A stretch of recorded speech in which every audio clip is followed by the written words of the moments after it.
Torchwood Vancouver. Written, produced and read by Devon Kang. My name is Dorian Roberts. Me and my girlfriend are out dancing. She looks as hot as hell. We have a good relationship going. We've had a lot of shit to deal with though. Her name is Belle, named after the Disney princess. Afterwards, we walk to the bar and grab a few shots of whiskey, and we run into the streets. This is what my ideal night out looks like. I can't wait to get home. Belle looks into the alley and spots somebody.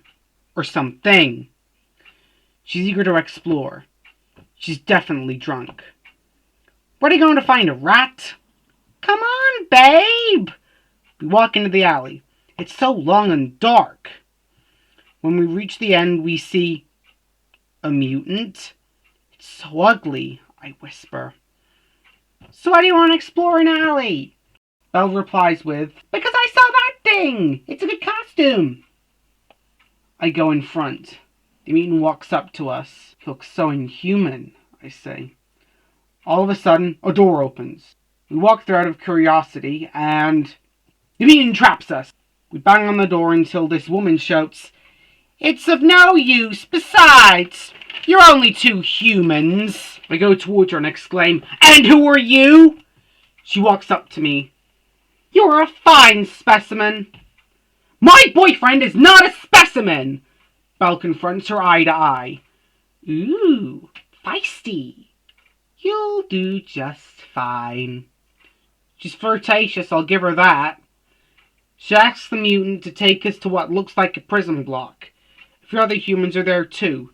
We're in our mid-20s. Some of them 30s. A few in their 70s. We're manhandled into our cell. Dory, what are they going to do to us? I don't know. But whoever that mutant was, it was human.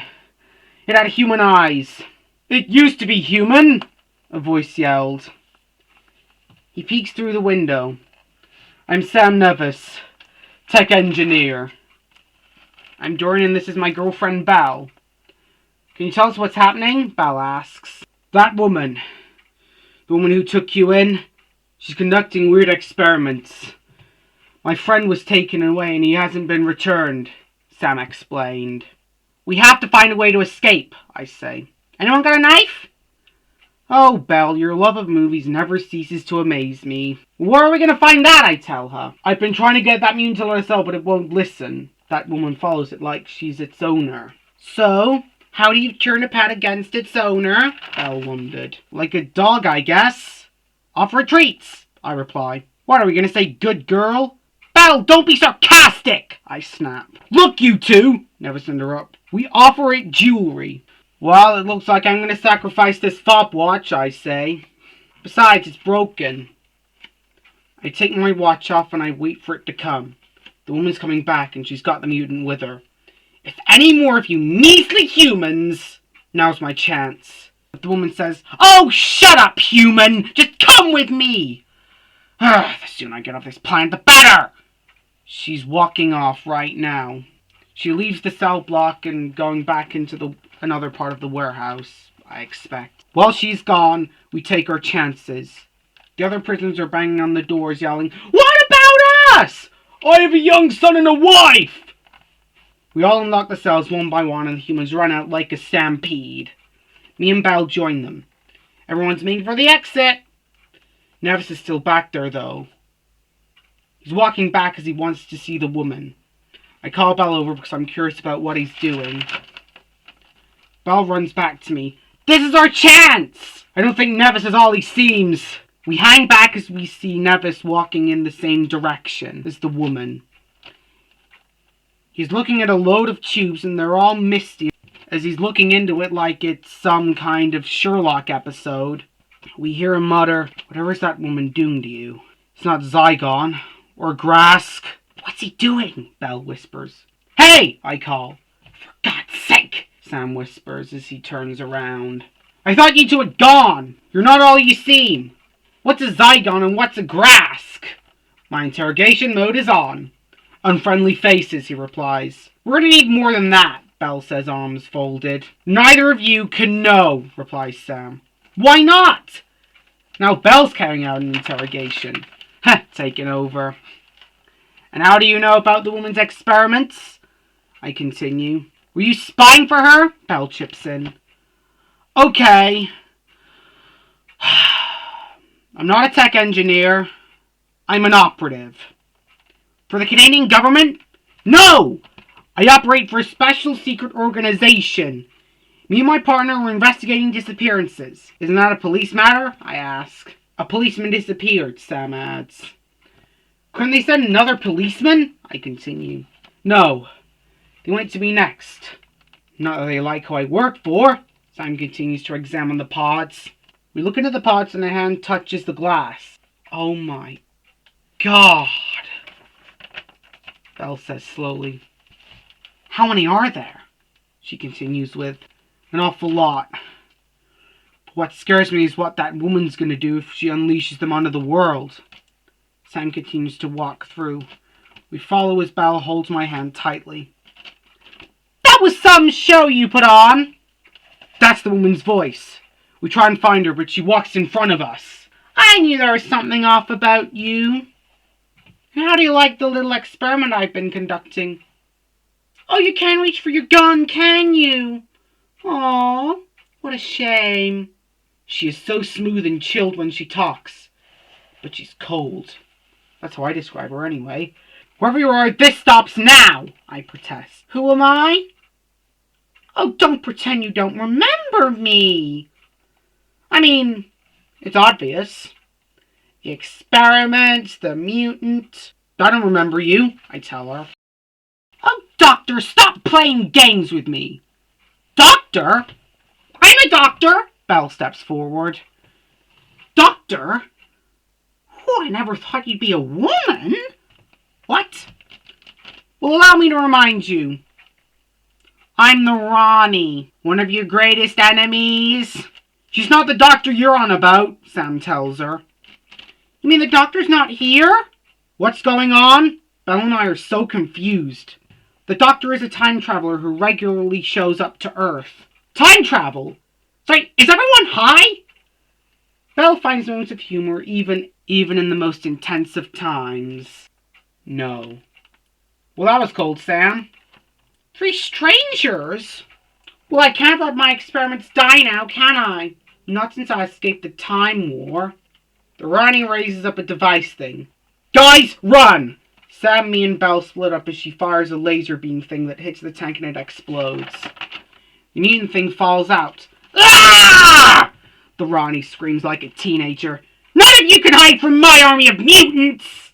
She stomps around the warehouse with the mutants by her side. Split up and find them, she orders. None of you could play cat and mouse the way I do! Me, Sam, and Belle reassemble on the rafters. We see the Ronnie from above. We are hidden well away. She paces back and forth. Glad this film equipment is hiding us. What even is this place? When the Ronnie walks closer and directly below us, Nevis leads us as we still are out of sight. We need to find the main computer, Sam mutters. We walk crouching and hoping that the Ronnie and her mutants don't see us. I spot a console. We walk towards it. Suddenly, hello there, the Ronnie. I'm afraid you're not going to get to my controller. She raises her weapon again. It's called the laser screwdriver. The Ronnie points her laser screwdriver and destroys the supports to the rafters, and Nevis runs and jumps to the other side. She destroys the supports to the other parts of the rafters. She walks closer towards me and Belle. It's us 3 and her. Mr. Nevis, I'm afraid that there is someone behind you. A mutant's holding Sam in a chokehold. It's going to be the end. I feel it. Sam kicks the mutant and runs over to the console. He hip tosses the mutant and falls onto the ground. Sam presses multiple buttons, releasing the mutants from their tanks. Glass and liquids fly everywhere. The Ronnie looks pissed off for real. No! She stomps off and disappears. When she goes down, she destroys the supports for all the rafters. Me, Belle, and Sam all fall down. The mutants all stare at the Ronnie and attack her. She uses her laser screwdriver to kill some of them off. As we lay on the floor, we We hear a wheezing noise. We then get up and observe the mess left here.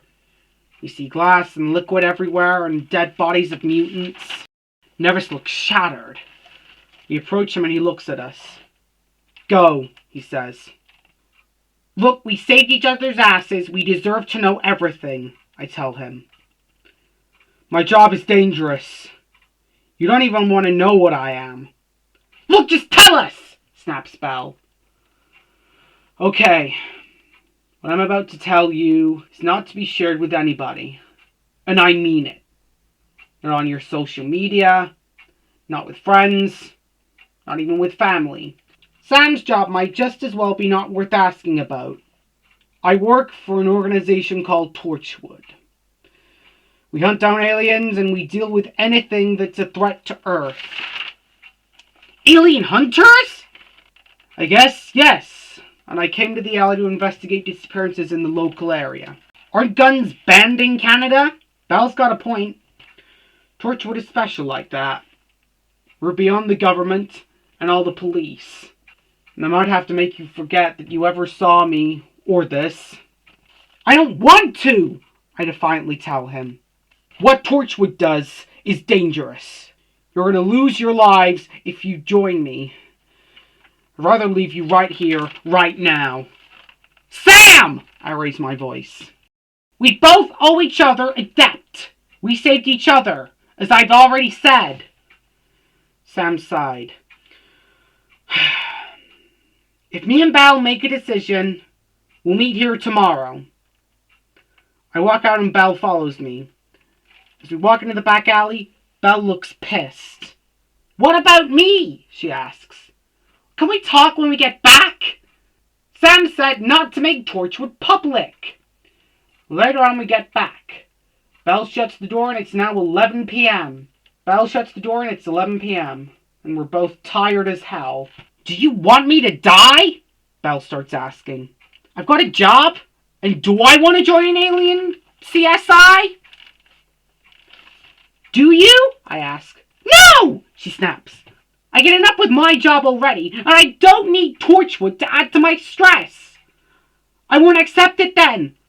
Dorian, without hurting your man pride, I want you to do what's best for yourself, without getting me involved. Well, looks like me and Belle are sleeping separately tonight. It's the next day, and we barely slept. Belle barely spoke to me this morning as she speeds off to work. I try to rest up. I was let go from my previous job due to budget cuts, which has left me feeling more depressed than ever. Later in the day, I see Sam at the Ronnie's warehouse. Are you in? He asks. I am, but Belle isn't, I reply. In that case, let's walk. We walk off down the streets. The Ronnie's lab's been cleared up, Sam informs me. We go to another street and turn around another corner. We see another building and we walk into it. It's got a mini flat. It's... What the fuck? Welcome to the Torchwood Hub. It's got a computer, a map of Vancouver, some relics and a medical table. There's also Sam's little office. Are you sure you want this? Sam's asking me one more time, and I simply say, there's no going back now. The end. Torchwood Vancouver was produced, written, and narrated by Devon Kang. Hello, I'm Devon Kang, and I wrote, produced, and narrated Torchwood Vancouver. So, we start off with introductions to the new characters. So, the debut of Dorian and Belle is actually on a night out. I thought that was the perfect way to introduce a young couple, because, you know, most young couples go out dancing and go to the bar and get drunk. So, I decided to introduce them that way. The writing of this was completely improvised. So the idea of Torchwood came about where I was going to write a comic series for Captain Jack and a new team of Torchwood guys, but Big Finish had already done that. So I decided to make a new Torchwood team. Our first member is Sam. So Sam's already experienced in Torchwood. I tried not to be too much like Russell T Davis's Torchwood, because T Davis made Team Torchwood funny and chaotic. I wanted that as well with my team, but I didn't want to make it too much like Russell T Davis Torchwood. I tried to make it what I wanted it to be, which was chaotic, dark, gritty. You know, everything that Torchwood used to be, but unique. So, in the show, Jack and Co are in Cardiff.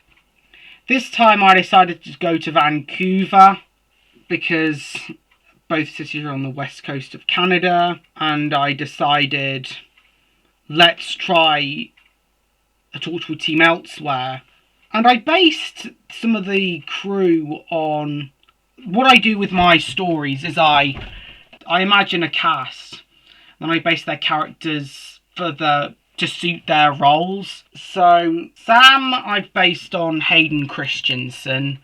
So Dorian I based 3 Canadian actors to sort of fit the roles. So Sam was Hayden Christensen. Dorian was based on Zach Ran, who has been in The Next Step and appeared as the background dancer in Riverdale. And Belle is based on Sarah Justerdins, who has appeared on Riverdale as a guest role. And when I saw her in Riverdale, I thought, she's so good! It's a shame though they made Sam Witwer jump out the window. I would either have Sarah as the 7th Doctor or a female 7th Doctor in Unbound, because she fits the role so well. But for this in Torchwood, it's a completely different role, and acting is all about going out of your comfort zone. And while recording this, I had a lot of bloopers. In fact, when I don't get a line right, or I just think sometimes that I'm not a perfect actor, and you'll probably hear glimpses of stomping my feet, and, because I want it to be perfect. I want it to be quality. But the first villain I decided to have in for this was the Rani. And who would I cast as the Rani? So, her voice is kind of like, as described, chilling and psychotic at the same time, and smart. So the actress I choose for that is Shelby Bain, who you know is Amy from The Next Step. Yeah, she'd be my ideal Rani.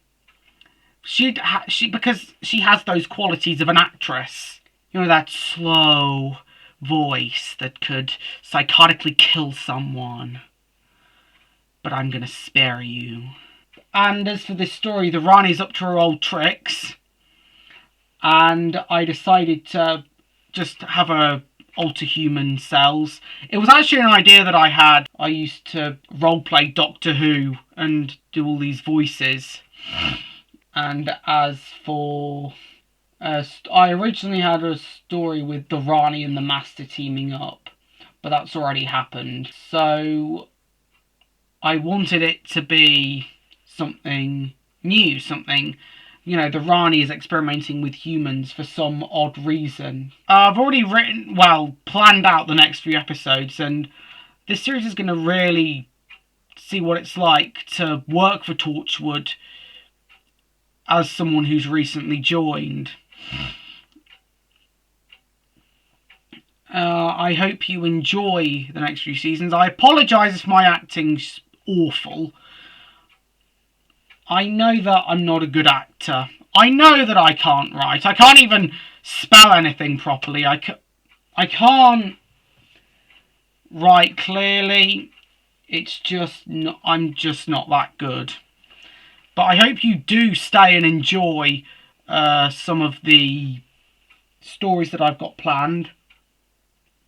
I'm also going to bring back a lot of new Who foes and classic Who foes, as well as play off a lot of morals, kind of like Russell T Davies used to do but in my own way, without having the fault of what many new TV shows have. You know, I'm not going to make it woke and say it's all about this character. So the series is going to be from everyone's point of view. So each episode will be from a separate person's point of view. And I'm going to make it realistic. So, yeah. And it's not PG, because Torchwood was never PG to begin with. I hope you stick around.